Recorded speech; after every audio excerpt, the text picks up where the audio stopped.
नमस्कार।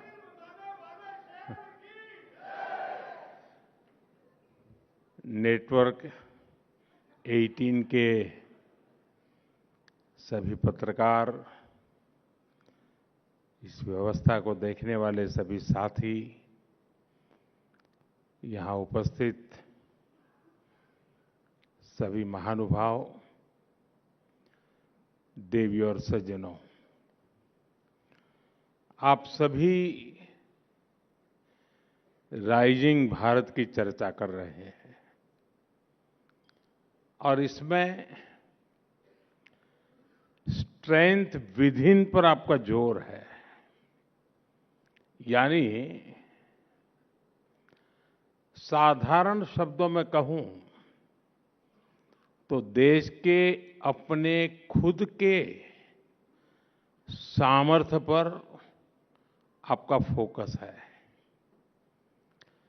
और हमारे यहां तो शास्त्रों में कहा गया है, तत्वम असि, यानी जिस ब्रह्म की खोज में हम निकले हैं वो हम ही हैं, वो हमारे भीतर ही है। जो सामर्थ्य हमारे भीतर है उसे हमें पहचानना है। बीते 11 वर्षों में भारत ने अपना वही सामर्थ्य पहचाना है और इस सामर्थ्य को सशक्त करने के लिए आज देश निरंतर प्रयास कर रहा है। साथियों, सामर्थ्य किसी देश में अचानक पैदा नहीं होता। सामर्थ्य पीढ़ियों में बनता है। वो ज्ञान से, परंपरा से, परिश्रम से और अनुभव से निखरता है। लेकिन इतिहास के एक लंबे कालखंड में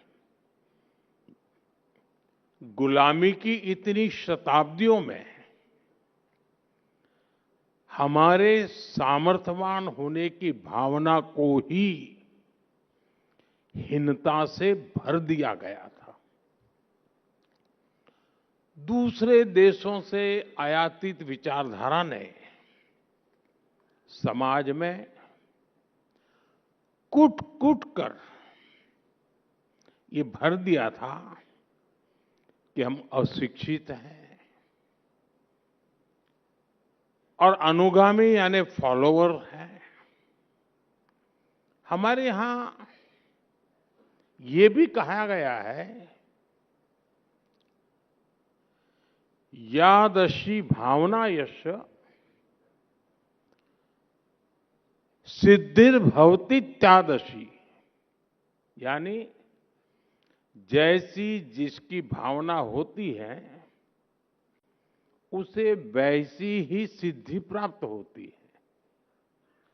जब भावना में ही हीनता थी तो सिद्धि भी वैसी ही मिल रही है। हम विदेशी तकनीक की नकल करते थे, विदेशी मोहर का इंतजार करते थे।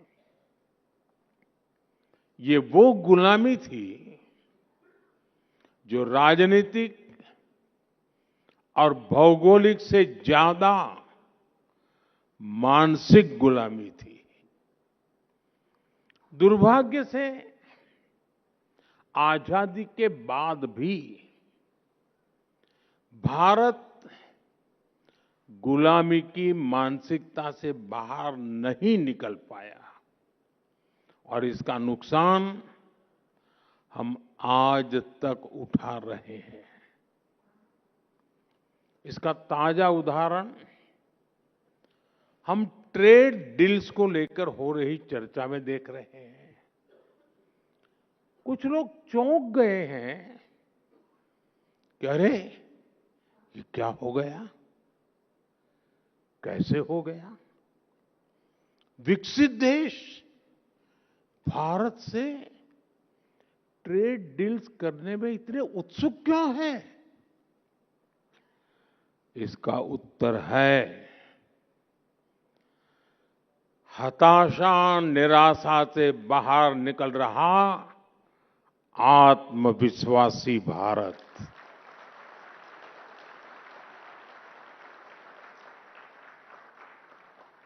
अगर देश आज भी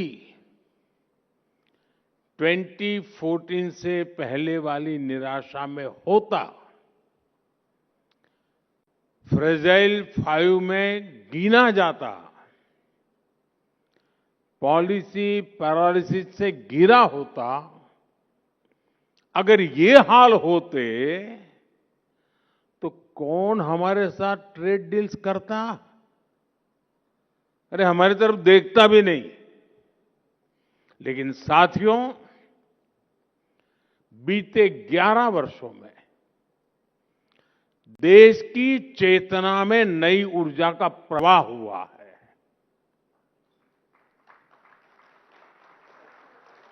भारत अब अपने खोए हुए सामर्थ्य को वापस पाने का प्रयास कर रहा है। एक समय में जब भारत का वैश्विक अर्थव्यवस्था में सबसे ज्यादा दबदबा था, तो हमारा क्या सामर्थ्य था? भारत की मैन्युफैक्चरिंग, भारत की प्रोडक्ट्स की क्वालिटी, भारत की अर्थनीति। अब आज का भारत फिर से इन बातों पर फोकस कर रहा है। इसलिए हमने मैन्युफैक्चरिंग पर काम किया,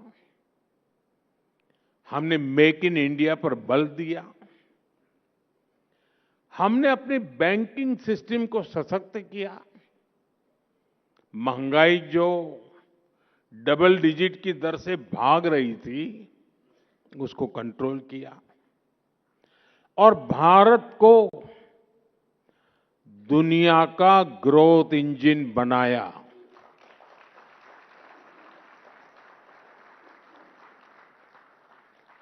भारत का यही सामर्थ्य है कि दुनिया के विकसित देश सामने से भारत के साथ ट्रेड डील करने के लिए खुद आगे आ रहे हैं। साथियों, जब किसी राष्ट्र के भीतर छिपी हुई उसकी शक्ति जागती है तो वह नई उपलब्धियां हासिल करता है। मैं आपको कुछ उदाहरण देता हूं। जैसे मैं जब कभी दूसरे देशों के हेड ऑफ द गवर्नमेंट से मिलता हूं तो वो जनधन, आधार और मोबाइल की त्रिशक्ति के बारे में सुनने के लिए बहुत उत्सुक होते हैं। जिस भारत में एटीएम भी दुनिया के विकसित देशों की तुलना में काफी समय बाद आया, उस भारत ने डिजिटल पेमेंट सिस्टम में ग्लोबल लीडरशिप कैसे हासिल कर ली, जहां पर सरकारी मदद की लीकेज को कड़वा सच मान लिया गया था। वो भारत डीबीटी के जरिए 24 लाख करोड़ रुपए यानी 24 ट्रिलियन रुपीज कैसे लाभार्थियों को भेज पा रहा है। भारत का डिजिटल पब्लिक इंफ्रास्ट्रक्चर आज पूरे विश्व के लिए चर्चा का विषय बन चुका है। साथियों, दुनिया हैरान होती है कि जिस भारत में 2014 तक करीब 3 करोड़ परिवार अंधेरे में थे, वो आज सोलर पावर कैपेसिटी में दुनिया के टॉप के देशों में कैसे आ गया। जिस भारत के शहरों में पब्लिक ट्रांसपोर्ट सुधरने की कोई उम्मीद न थी, वो भारत आज दुनिया का तीसरा बड़ा मेट्रो नेटवर्क वाला देश कैसे बन गया। जिस भारत के रेलवे की पहचान सिर्फ लेट लतीफी और धीमी रफ्तार से होती थी, वहां वंदे भारत, नमो भारत ऐसी सेमी हाई स्पीड कनेक्टिविटी कैसे संभव हो पा रही है। साथियों, एक समय था जब भारत नई टेक्नोलॉजी का सिर्फ और सिर्फ कंज्यूमर था। आज भारत नई टेक्नोलॉजी का निर्माता भी है और नए मानक भी स्थापित कर रहा है। और ऐसा इसलिए हुआ है क्योंकि हमने अपने सामर्थ्य को पहचाना है। जिस स्ट्रेंथ विदिन की आप चर्चा कर रहे हैं, ये उसका ही उदाहरण है। साथियों, जब हम गर्व से आगे बढ़ते हैं तो दुनिया हमें जिस नजर से देखती रही है, वो नजर भी बदली है। आप याद कीजिए, कुछ साल पहले तक दुनिया में ग्लोबल मीडिया में भारत के किसी इवेंट की कितनी कम चर्चा होती थी। भारत में होने वाले इवेंट्स को उतनी तवज्जो ही नहीं दी जाती थी। और आज देखिए, भारत जो करता है, जो एक्शन यहां होता है, उसका वैश्विक विश्लेषण होता है।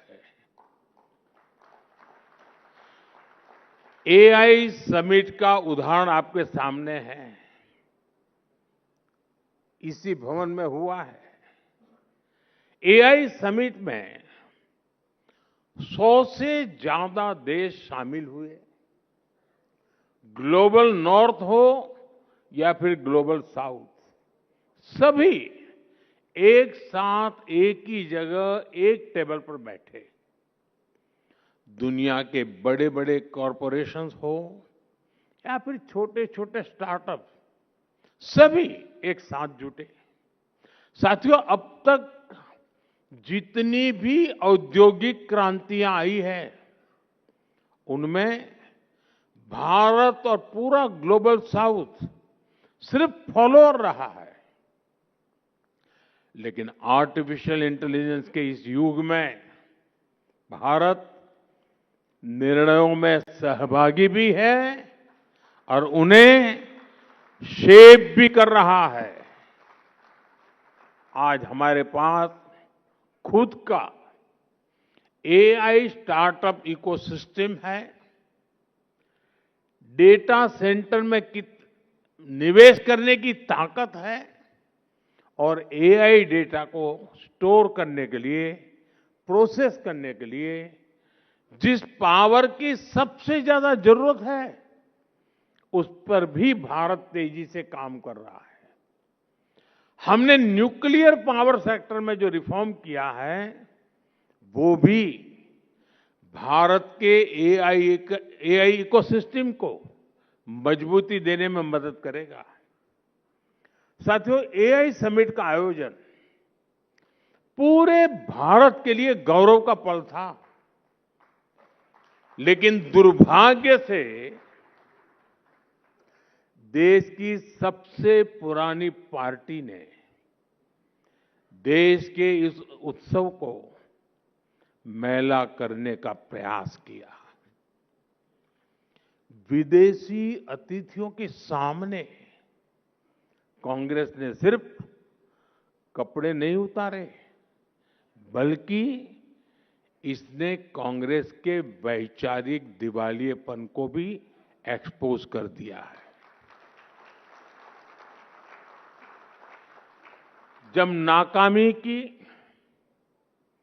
निराशा, हताशा मन में हो और अहंकार सिर चढ़कर बोलता हो, तब देश को बदनाम करने की ऐसी सोच सामने आती है। जाहिर है, कांग्रेस की इस हरकत से देश में गुस्सा है। इसलिए इन्होंने अपने पाप को सही ठहराने के लिए महात्मा गांधी जी को आगे कर दिया।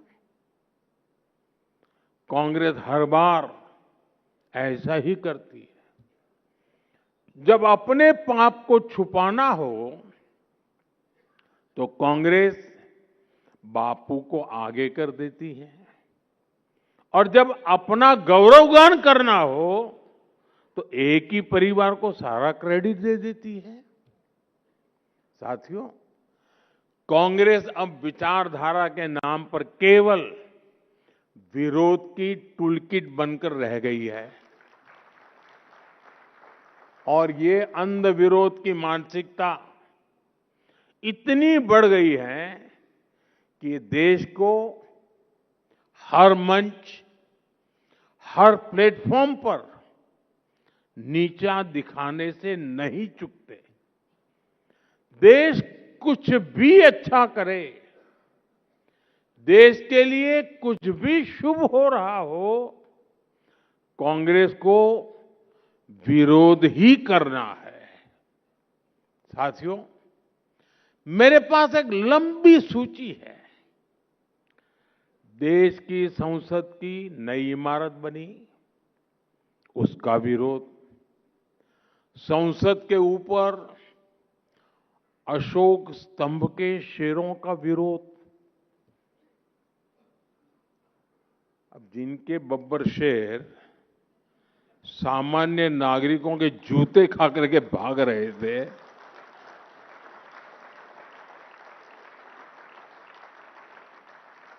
उनके संसद भवन के शेर के दांत देख करके डर लग गया उनको।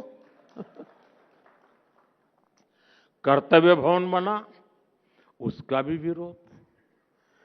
सेनाओं ने सर्जिकल स्ट्राइक की, उसका भी विरोध। बालाकोट में एयर स्ट्राइक हुई, उसका भी विरोध। ऑपरेशन सिंदूर हुआ, उसका भी विरोध।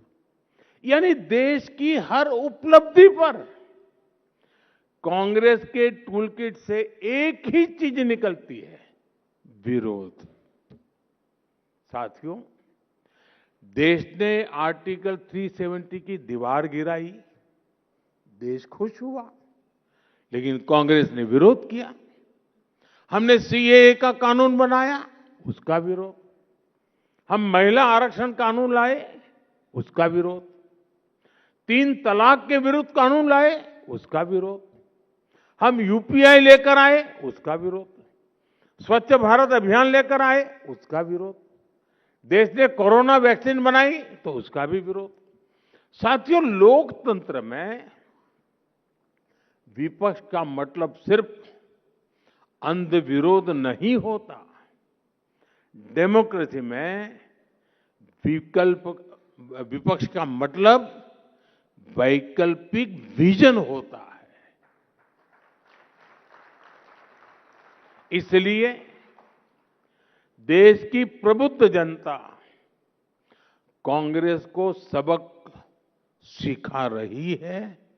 आज से नहीं, बीते 4 दशकों से लगातार ये काम देश की जनता कर रही है।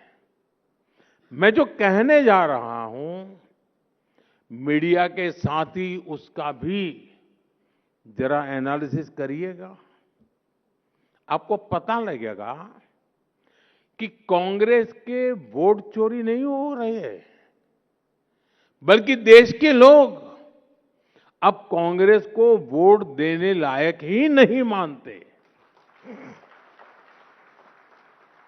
और इसकी शुरुआत 1984 के बाद ही होनी शुरू हो गई थी। 1984 में कांग्रेस को 39% वोट मिले थे और 400 से अधिक सीटें मिली थी। इसके बाद हुए चुनावों में कांग्रेस के वोट कम ही होते चले गए और आज कांग्रेस की हालत ये है कि देश में सिर्फ 4 राज्य ऐसे बचे हैं जहां कांग्रेस के पास 50 से ज्यादा विधायक है। बीते 40 वर्षों में युवा वोटर्स की संख्या बढ़ती गई और कांग्रेस साफ होती गई। कांग्रेस परिवार की गुलामी में डूबे लोगों का एक क्लब बनकर रह गई है। इसलिए पहले मिलेनियल्स ने कांग्रेस को सबक सिखाया और अब जेन जी भी तैयार बैठी है। साथियों, कांग्रेस और उसके साथियों की सोच इतनी छोटी है कि उन्होंने दूरदृष्टि से काम करने का भी गुनाह बना दिया है।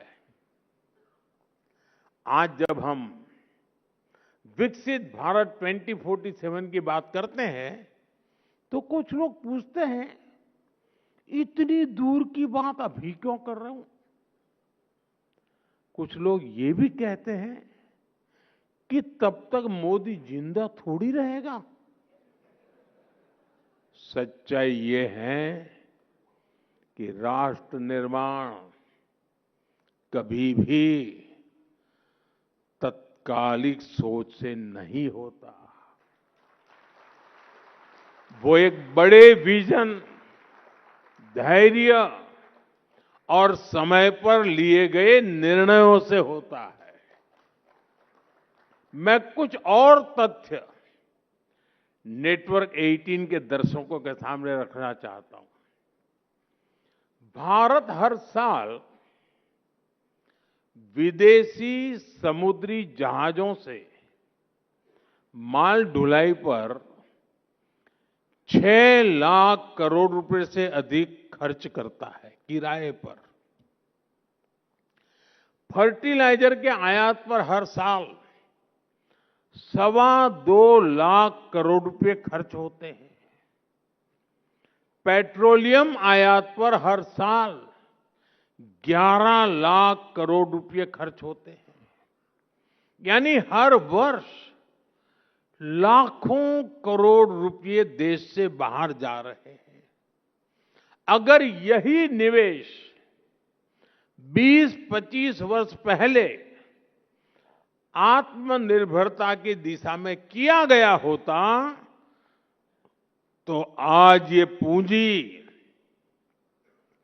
भारत के इंफ्रास्ट्रक्चर, रिसर्च, इंडस्ट्री, किसान और युवाओं की क्षमताओं को मजबूत कर रही होती। आज हमारी सरकार इसी सोच के साथ काम कर रही है। विदेशी जहाजों को 6 लाख करोड़ रुपए ना देना पड़े, इसलिए भारत शिपिंग और पोर्ट इंफ्रास्ट्रक्चर को मजबूत किए जा रहा है। फर्टिलाइजर का डोमेस्टिक प्रोडक्शन बढ़ाने के लिए नए प्लांट लग रहे हैं। नैनो यूरिया को बढ़ावा दिया जा रहा है। पेट्रोलियम पर निर्भरता कम करने के लिए ethanol blending, green hydrogen mission, solar और इलेक्ट्रिक मोबिलिटी की प्राथमिकता दी जा रही है। और साथियों, हमें भविष्य की ओर देखते हुए भी आज ही निर्णय लेने हैं। इसलिए आज भारत में सेमीकंडक्टर इकोसिस्टम का निर्माण हो रहा है। रक्षा उत्पादन में, मोबाइल मैन्युफैक्चरिंग में, ड्रोन टेक्नोलॉजी में, क्रिटिकल मिनरल सेक्टर में और उसमें निवेश आने वाले दशकों की आर्थिक सुरक्षा की नींव है। 2047 का लक्ष्य कोई राजनीतिक नारा नहीं है। यह उस ऐतिहासिक भूल को सुधारने का संकल्प भी है जहां कांग्रेस की सरकारों के समय कई क्षेत्रों में समय रहते निवेश नहीं किया। आज अगर हम खुद स्वदेशी जहाज, स्वदेशी शिप बनाएंगे, खुद एनर्जी का प्रोडक्शन करेंगे, खुद नई टेक्नोलॉजी डेवलप करेंगे, तो आने वाली पीढ़ियां इंपोर्ट के बोझ की नहीं, एक्सपोर्ट की क्षमता पर चर्चा करेगी। राष्ट्र की प्रगति आज की सुविधा से नहीं, कल की तैयारी से तय होती है और दूरदृष्टि से की गई मेहनत ही 2047 के आत्मनिर्भर, सशक्त और समृद्ध भारत की आधारशिला है। और इसके लिए कांग्रेस अपने कितने ही कपड़े फाड़ ले, हम निरंतर काम करते रहेंगे। साथियों, राष्ट्र निर्माण की, नेशन बिल्डिंग की एक बहुत अहम शर्त होती है नेक नीयत की। कांग्रेस और उसके साथी दल इसमें भी फेल रहे हैं। कांग्रेस और उसके साथियों ने कभी गरीब का दुख, उसकी तकलीफ से भी इन्हें कोई वास्ता नहीं है। जैसे बंगाल में आज तक आयुष्मान भारत योजना लागू नहीं हुई। अगर नेक नीयत होती तो क्या गरीबों को 5 लाख रुपए तक का मुफ्त इलाज देने वाली इस योजना को बंगाल में रोका जाता क्या? नहीं। आप भी जानते हैं कि देश में पीएम आवास योजना के तहत गरीबों के लिए पक्के घर बनवाए जा रहे हैं। नेटवर्क 18 के दर्शकों को मैं एक और आंकड़ा देता हूं। तमिलनाडु के गरीब परिवारों के लिए करीब 9.5 लाख पक्के घर अलॉट किए गए हैं। 9.5 लाख। लेकिन इनमें से 3 लाख घरों का निर्माण अटक गया है। क्यों? क्योंकि डीएमके सरकार गरीबों के इन घरों के निर्माण में दिलचस्पी नहीं दिखा रही है। इसकी वजह क्या है?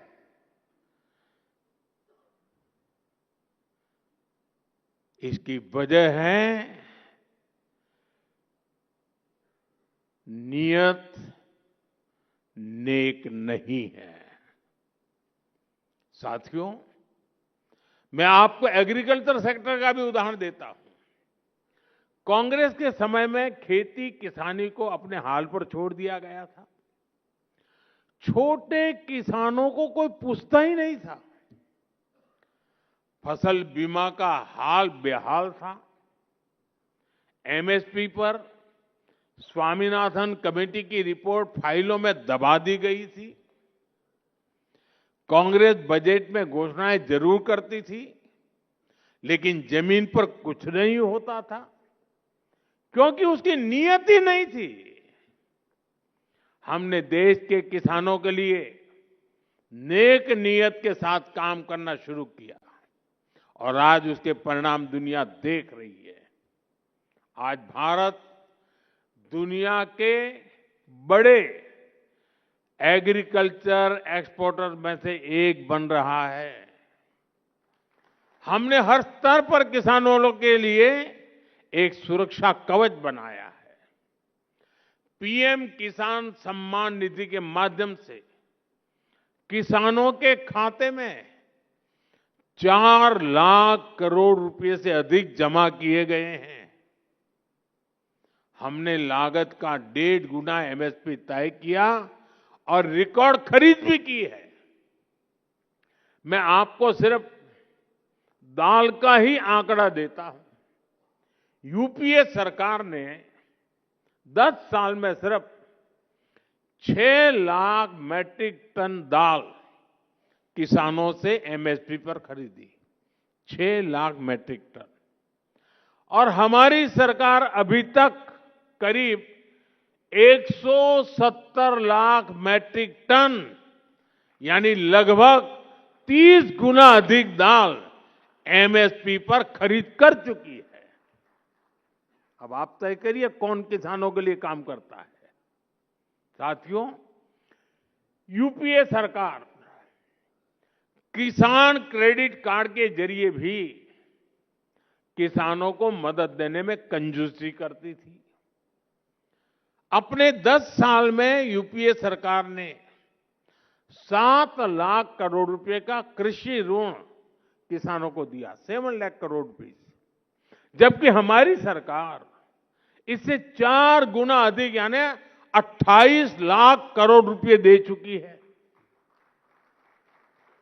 यूपीए सरकार के दौरान जहां सिर्फ 5 करोड़ किसानों को इसका लाभ मिलता था, आज ये संख्या 2 गुने से भी अधिक करीब करीब 12 करोड़ किसानों को पहुंची है। यानी देश के छोटे किसान को भी पहली बार मदद मिली है। हमारी सरकार ने पीएम फसल बीमा योजना का सुरक्षा कवच भी किसानों को दिया। इसके तहत करीब 2 लाख करोड़ रुपए किसानों को संकट के समय मिल चुके हैं। हम नेक नियत से काम कर रहे हैं, इसलिए भारत के किसानों का आत्मविश्वास बढ़ रहा है, उनकी प्रोडक्टिविटी बढ़ रही है और आय में भी वृद्धि हो रही है। साथियों, 21वीं सदी का 1/4 हिस्सा बीत चुका है। अब अगला चरण भारत के विकास का निर्णायक दौर है। वर्तमान में लिए गए निर्णय ही भविष्य की दिशा तय करेंगे। हमें अपने सामर्थ्य को पहचानते हुए, उसे बढ़ाते हुए आगे चलना है। हर व्यक्ति अपने क्षेत्र में श्रेष्ठता को लक्ष्य बनाए। हर संस्था एक्सीलेंस को अपना संस्कार बनाए। हम सिर्फ उत्पाद न बनाएं, बेस्ट क्वालिटी प्रोडक्ट बनाएं।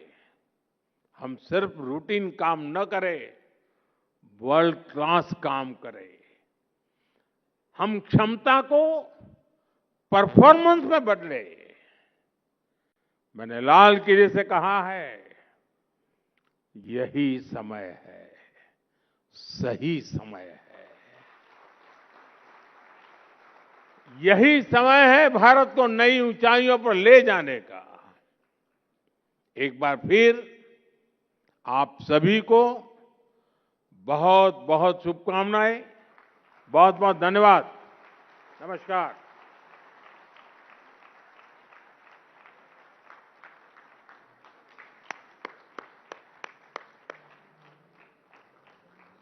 तुम्ही विद्या, तुम्ही धर्म, तुम्ही हृदय, तुम्ही मर्म. Sujalam Sufalam Mataram Vande Mataram. That's the नेक नीयत Pradhan Mantri Narendra Modi has for Bharat.